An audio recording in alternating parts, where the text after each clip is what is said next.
maman, chère honorable, chère excellence, votre satisfaction est notre devoir. Voici la solution rapide. L'Agence congolaise de prestations et services SARL, la solution rapide pour toute activité des transactions immobilières en République démocratique du Congo. Vente, achat, gestion, estimation, mise en location des biens meubles et immeubles, contactez-nous au +200. L'Agence congolaise de prestations et services SARL, la solution rapide pour toute activité des transactions immobilières en République démocratique du Congo. Vente, achat, gestion, estimation, mise en location des biens meubles et immeubles, contactez-nous au +243 85 27 79 630. Vous avez une parcelle à vendre, un terrain, une villa, une Hello la famille, mbote libota nangai. Esengo mingi ya ko présenter bino lisusu lupang oyo. Et sa deuxième parcelle na makadam na pris bien. Je crois que bozumo na ba borne ezali donc lupang eza bien borné.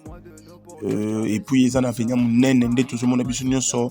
Quartier moko très habitable, quartier moko très kitoko. Donc on a place de télé à lupang. Voilà makadam yango place tout le monde bandeko ba telemi ba motezo leka et puis ndako ya étage wana eza en face ya makadam. Donc toza deuxième parcelle na makadam.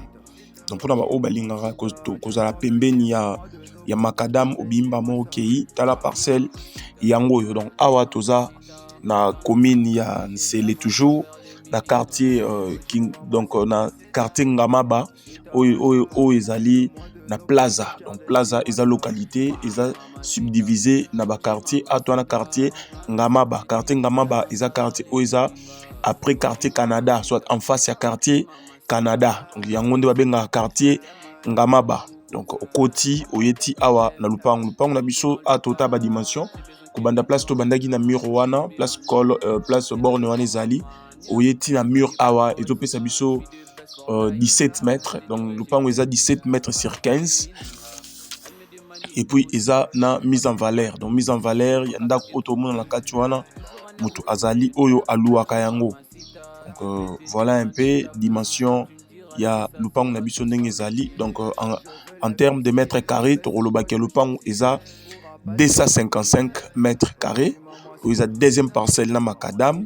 Donc ils ont vraiment emplacement moko ya bien pour na ba obalingaka investissement ko sala ba appartement ko sala eloko moko boye boulangerie ko sala donc hôpital. En tout cas emplacement école emplacement est bien yango oyo mutakoki kotonga. Voilà donc emplacement le pang option ndenge ezali le pang oyo dernièrement to chaki yango na je crois na mois passé ezali na ba pris à likolo mais compte tenu ya urgence na ndenge to négocier ki na mokolo lupango to kanaki to meka un peu ko bouger yango na $20,000.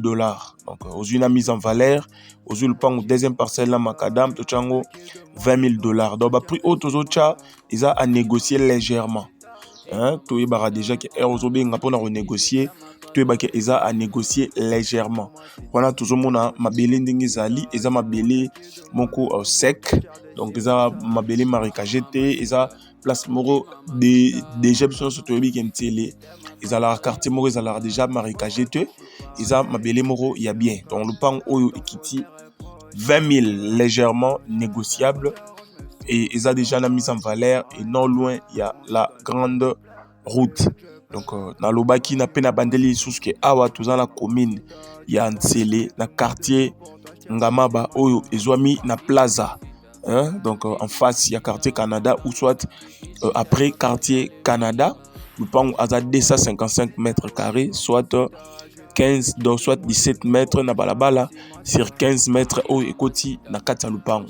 Donc pour na ba o baluka ba emplacement meilleur emplacement ngoyo atona makadam to laksa moi mukie quartier ndenge ils a développé ndenge quartier etongami et puis ndenge bozomo na ba voisin ndenge tongi donc quartier eza bien marambuto eza kitoko tolobi $20,000 à discuter pour na onyos akozala intéressé pour na lupango oyo en attendant awa tola que sa quartier de ba hôtel ezali oyo eza ba hôtel ya na ba appartement ndenge ezali wana tozobeta lisolom ki onyos akozala intéressé pour na kozwa lupango pour na kosolola ko négocier numéro na biso eza affiché benga biso tokoyeba ndenge ya kosala effort pour na kosolola pour na parcelle oyo donc wana bonne chance na ba onyonso bakozala intéressé na parcelle oyo. Merci beaucoup, bye bye à vous.